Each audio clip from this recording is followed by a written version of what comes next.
It's the third season the club hasn't reached the finals, which is, not really. It's certainly below par for a club of this stature. What do you think needs to change for the club to get back to where it needs to be?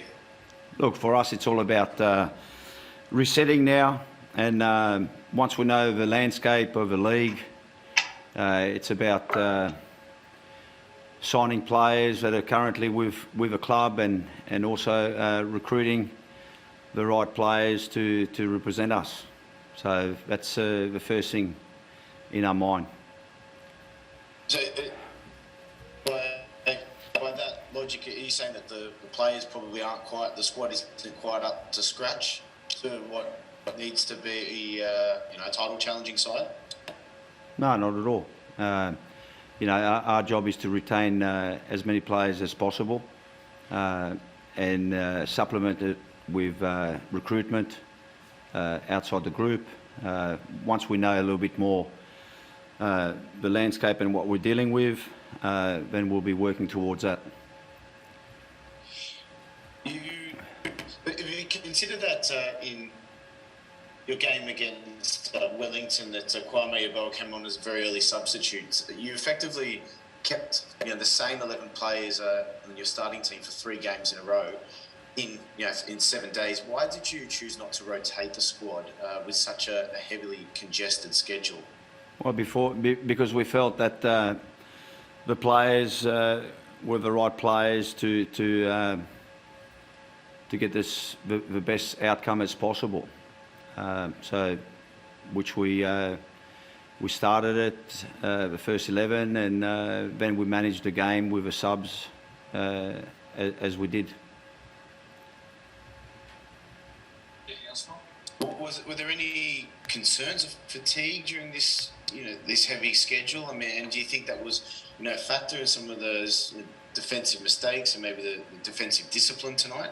No, not really. It was, it's a mindset that we worked on from day one, and it's all about preparation before the game. And if your mindset is right, then you can challenge yourself in terms of physically to deal with it. We started poorly today. The last 15 minutes of the half was excellent. It was the way that we want to play, and we were braver, and we found the right solutions, and from there, the game took its toll.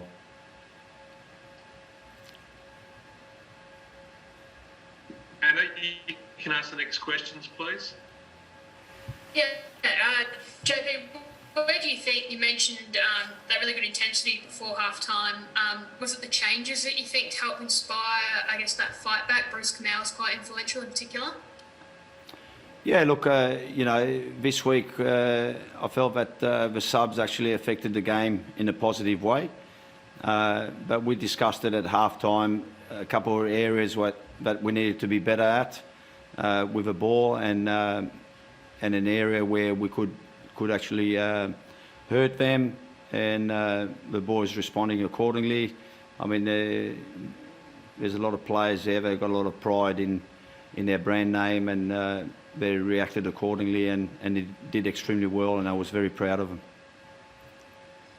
And victory next week, obviously a team that is, had a tough season in their own right. How do you look at using your squad? Do you try and rotate some different names in, give other people, give certain names a chance? How do you look at that game now?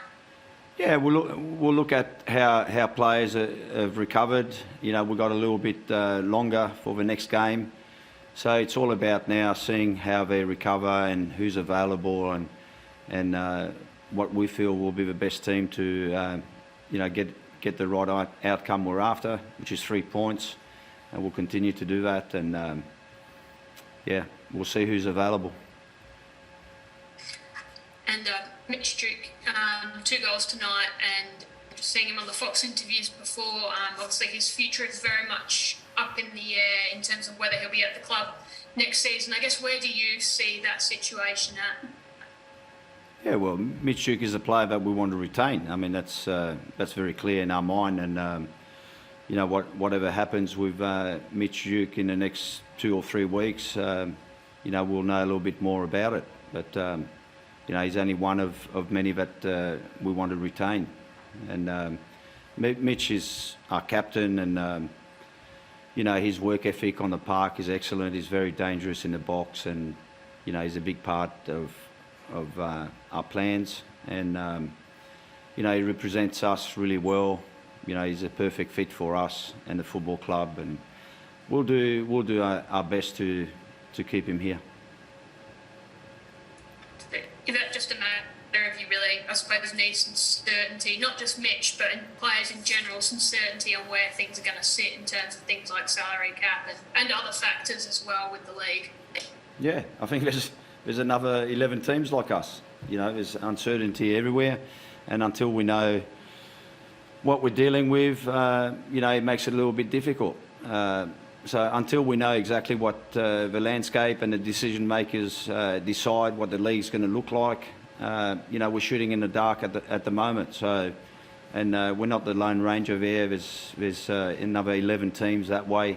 I'd say MacArthur's probably got the advantage in terms of they've got a clean slate to recruit players at this stage. But apart from that, 11 teams are in the same boat.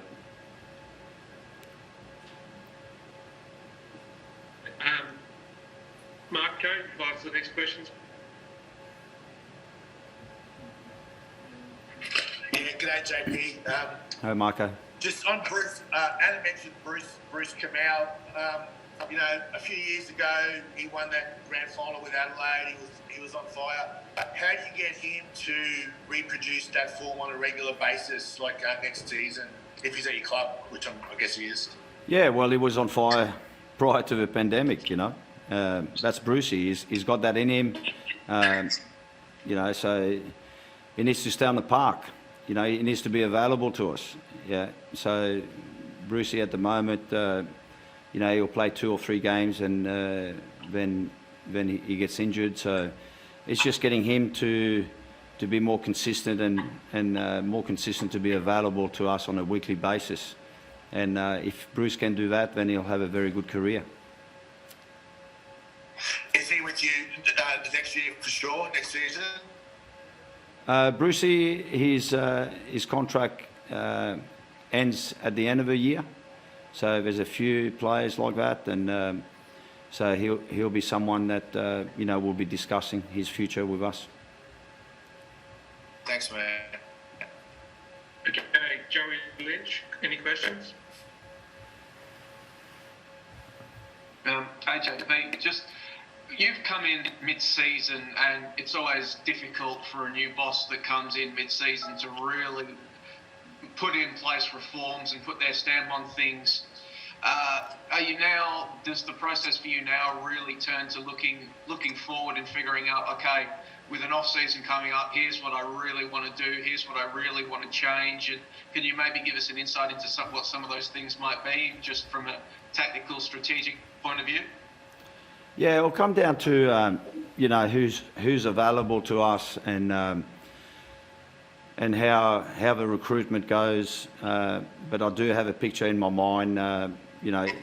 There's a possibility that we might change the system, which means that our recruitment might be a little bit different in terms of the characteristics of the players. So that's a possibility. Again, when the picture becomes a little bit clearer, then we can unfold the plan.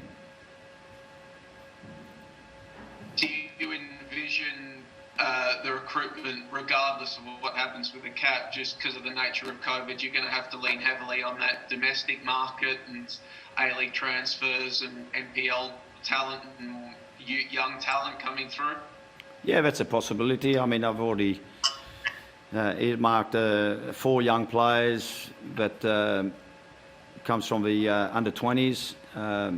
So that will be one side of it. And then the other side of it, again, it's very hard to give you an answer. It's not that I don't want to answer it. It's just that, the landscape is not available to us. So, it makes it very, very difficult.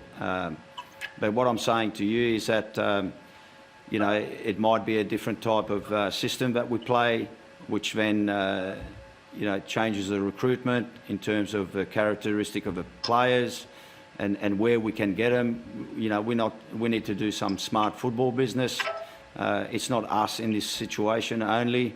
It's worldwide, and you know, it'll be an opportunity for us to look at all different type of players from different areas. Obviously, domestically is a big one, and obviously overseas will be the one supplementing the holes that we want to fill.